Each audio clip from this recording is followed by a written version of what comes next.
नमस्कार, माझे नाव कार्तिकी विष्णू करंजीकर. मी आता 4थी मध्ये शिकते. आम्ही आज तुम्हाला एका नाटिकेतून मातीचे महत्त्व सांगणार आहे. चला तर बघूया एक सुंदर नाटिका. अरे संतोष, आपल्याला मातीतून अक्षर काढायला तर शिकवले. आता त्याच पद्धतीने मातीत फुलांची व प्राण्यांची चित्रे काढूयात काय? रमेश, भारती, चला चला सगळ्यांनी चित्रे काढूया. अरे, चित्र चुकलं तर? अगं सोपं आहे, ते मातीत लगेच पुसता पण येतं. अरे वा, किती मस्त. आपण इंग्रजी नाव स्पेलिंग पण लिहू शकतो. अरे, या वर्षी तर मी मातीपासून मूर्ती बनवणार होतो. तू माती कुठून आणणार? आमच्या शेतात मस्त काळी माती आहे, म्हणूनच भाजीपाला भाताचं पीक सुद्धा येते.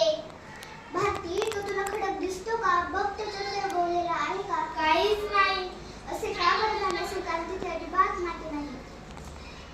अरे, काय करताय मातीत?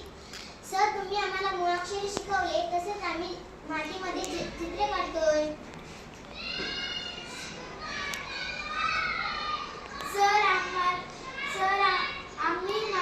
आम्हाला माती खेळायला खूप आवडते. अरे, आपण जे अन्नधान्य खातो ते मातीमुळेच तर पिकते. माती नसती तर ते पिकले असते का? हो ना. सर, या मातीत आपले खूप उपकार आहेत, कारण धान्य, फुले, फळे मातीमुळेच मिळतात आपल्याला. हो, बरोबर आहे. इतकेच कशाला, ते आजूबाजूची घरे पहा बरे, घराच्या भिंती पहा, त्या सुद्धा मातीच्याच आहेत. भिंतीसाठी लागणाऱ्या विटा सुद्धा मातीच्याच आहेत. म्हणून आपण या मातीचे जतन करायला हवे. माती वाहून जाता कामा नये.